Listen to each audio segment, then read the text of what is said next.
spectacle sur un plateau, les tambours, les fleurs. J'aime bien tous les instruments sur lesquels je joue.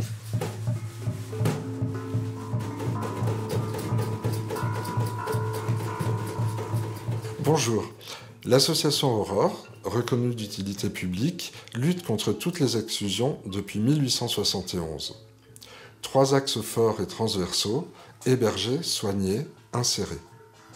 Les personnes en situation de handicap psychique ou vivant avec une forme d'autisme vivent encore trop souvent et toujours, pour diverses raisons, des situations d'exclusion et de précarité.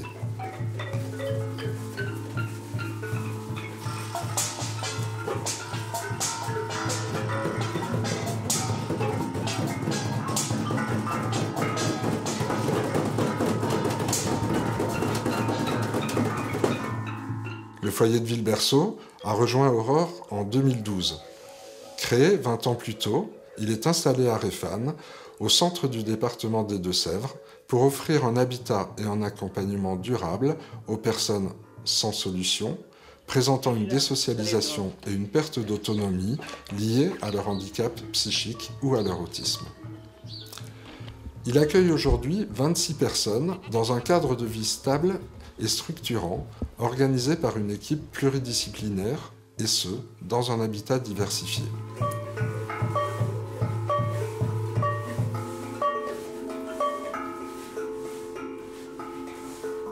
Ici, autour de nous, le foyer de Ville-Berceau, premier foyer que nous avons ouvert, où vivent 16 personnes souffrant de handicap psychique, qui vivent ici dans un habitat diversifié, entre des chambres en collectif, jusqu'à un studio autonome et protégé.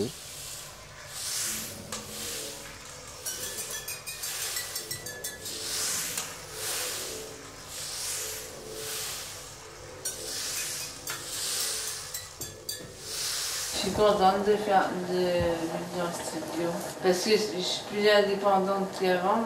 Il y a des choses que j'ai du mal à faire, mais je le fais quand même, quoi. C'est un taboulé et c'est préparé et maintenant j'essaie de le tasser pour faire joli.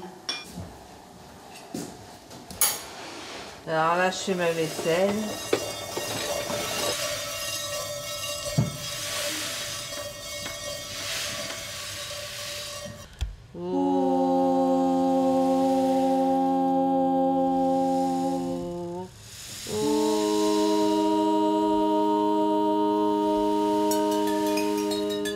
Ici, l'habitat diversifié se prolonge par une petite maison individuelle où vivent 2 personnes. On peut voir derrière moi le bâtiment passerelle où l'on accueille 10 adultes qui vivent avec une forme du spectre autistique.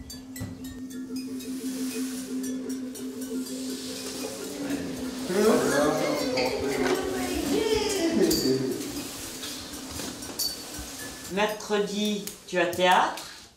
Non, non. Et jeudi, ouais, mais le mercredi c'est théâtre, le mercredi matin. Et jeudi prochain, hein, tu vas à l'après-midi dansante à Cercle Danse. Ouais. C'est ça. Ok. Ça marche pour toi? Ok. Elle est toute neuve. Elle est toute neuve, ouais.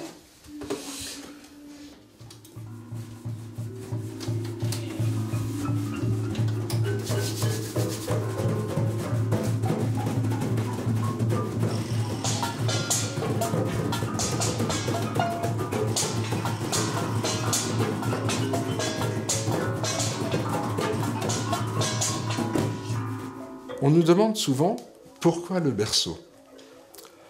Un berceau, c'est un lit particulier dans lequel dorment les nourrissons et les enfants. Il évoque le maternage. Le berceau, c'est aussi le lieu de naissance, le lieu des origines, l'origine d'une civilisation.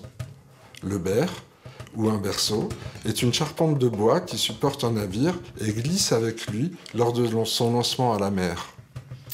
Tout cela parce que nous avons tous besoin d'amour pour nous sentir exister, pour être aimés et aimés à notre tour. Nous avons besoin de connaître et de comprendre nos origines, savoir d'où l'on vient pour savoir où l'on va. Nous avons tous besoin d'être accompagnés pour grandir, pour évoluer en sécurité, de l'enfance à l'âge adulte, de la souffrance à l'apaisement. Ainsi, ici, nous considérons notre rôle comme celui d'un passeur, celui qui propose, par le partage d'une expérience, une traversée d'une rive à une autre, d'un état à un autre, embarqués ensemble dans un processus de changement. Par des actions éducatives, thérapeutiques et de loisirs, il s'agit d'aider les personnes dans une recherche de stabilisation de leur personnalité. Offrir un temps privilégié qui permet de progresser vers une vie sociale par la découverte de nouvelles possibilités d'évolution et d'autonomie. Mets dans le coin là-bas. Mets-le bien dans le coin.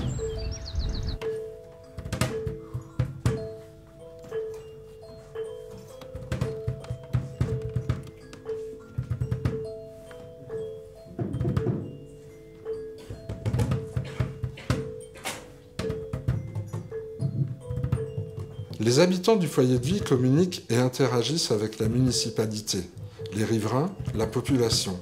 Lorsque le berceau, il y a eu le projet du berceau dans les années 90, nous avons accepté avec le conseil municipal et l'ancien maire Joël Chausseret donc de recevoir cette structure, le berceau.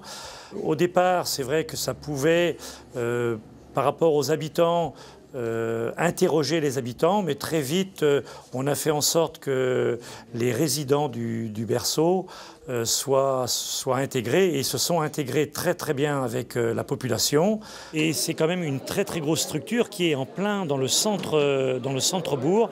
Les résidents sont totalement intégrés et participent à la vie de la population tous les jours. On ne les considère plus comme des handicapés, mais comme des gens à part entière de la commune. C'est très convivial et ça nous permet aussi, je veux dire aussi bien pour eux que pour nous, de se sentir reconnus les uns et les autres.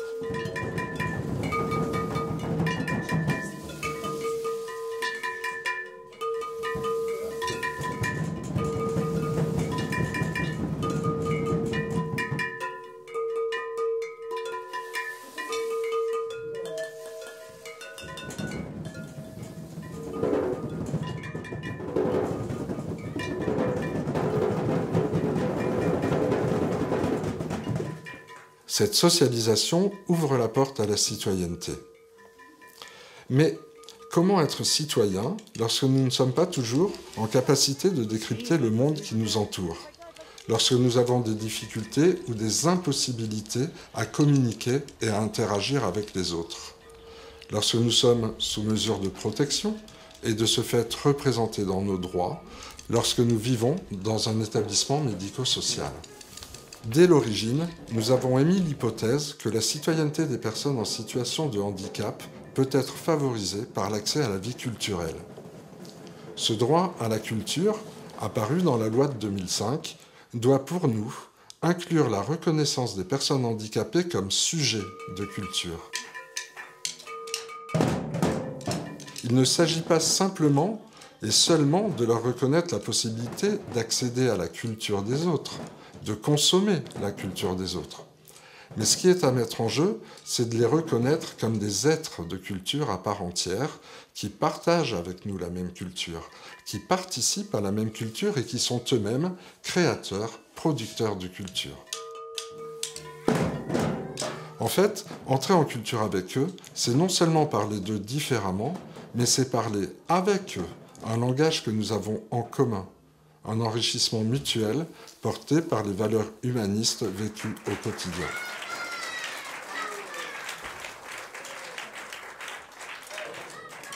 Ah, écoute, t'essaieras les deux.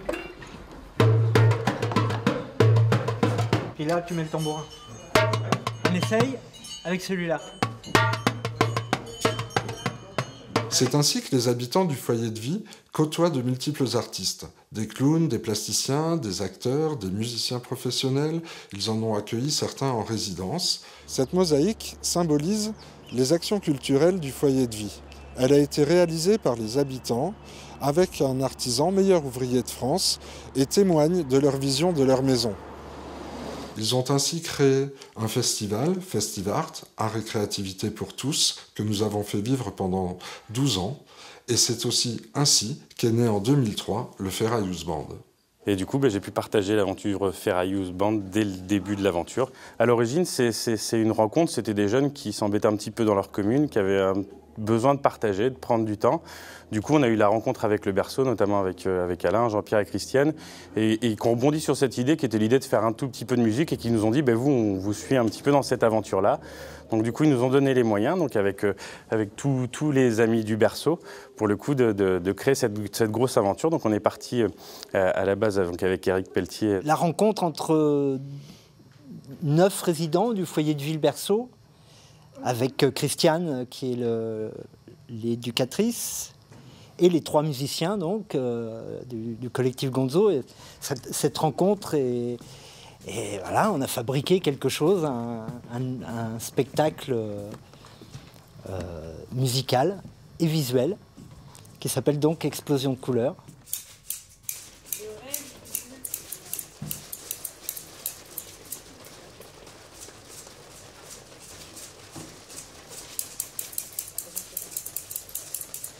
Et je crois qu'aujourd'hui, le Ferraillus Band, dans ce que j'en vois de loin, c'est bien plus qu'un simple groupe de musique, c'est un collectif, parce qu'aujourd'hui on le voit, un petit peu comme les abeilles, c'est une aventure qui a essaimé, il y a un petit groupe qui est parti, qui a continué, qui a poursuivi, puis qui continue sa vie.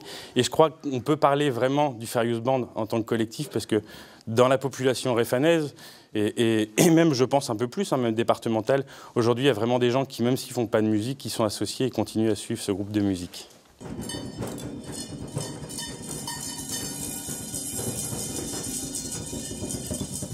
C'est juste une aventure humaine qui vaut le coup, et je pense que si on s'y risque et même qu'on s'y colle un tout petit peu, on prend vraiment beaucoup de plaisir, et puis après on a même du mal un petit peu à le lâcher. C'est un spectacle, en fait, on s'est inspiré d'œuvres picturales, de peintures, pour créer des univers sonores et des musiques. Tout le monde a donné son avis, aussi bien sur les tableaux que sur la musique. Et au fur et à mesure, 9 résidents font partie du groupe, 3 musiciens et puis moi-même. Non.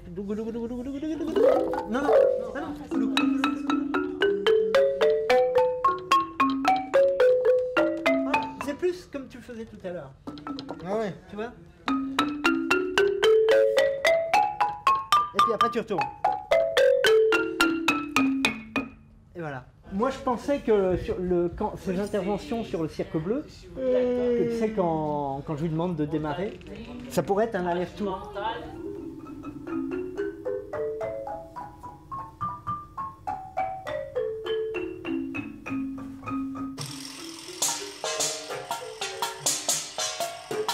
Si tu te dis, bah ouais c'est ça, et là tes mains elles vont suivre. Après, et dis-toi, c'est bon, je suis dedans. Voilà, c'est bon.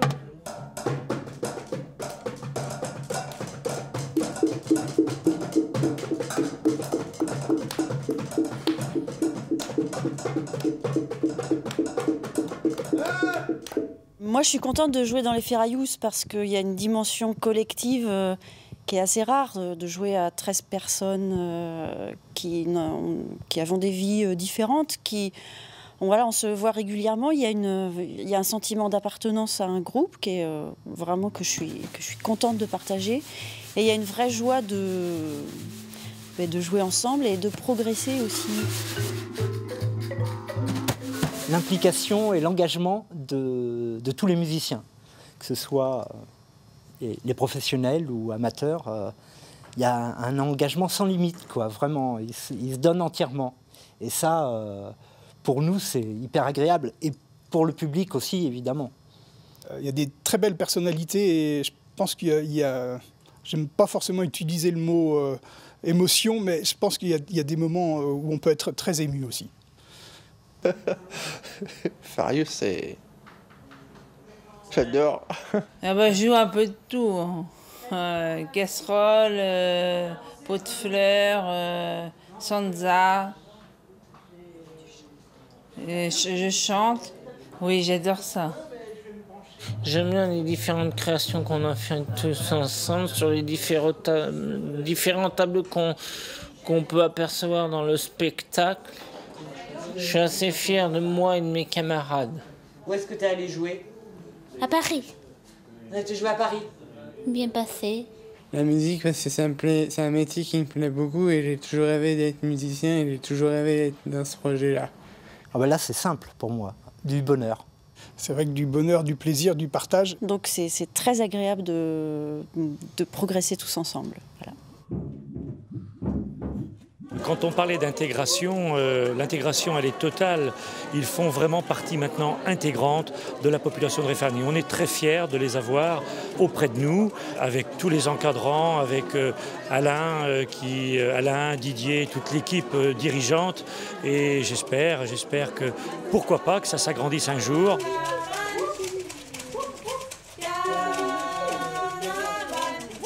On voit bien que le Ferraillus Band est un bel exemple de l'expression de leur citoyenneté. Aussi, au foyer de vie, nous souhaitons continuer à développer ces actions artistiques, mais aussi développer le foyer de vie par la construction de maisons individuelles ancrées au cœur de la cité pour aller vers encore plus de socialisation et vers encore plus de reconnaissance de leur citoyenneté par la population.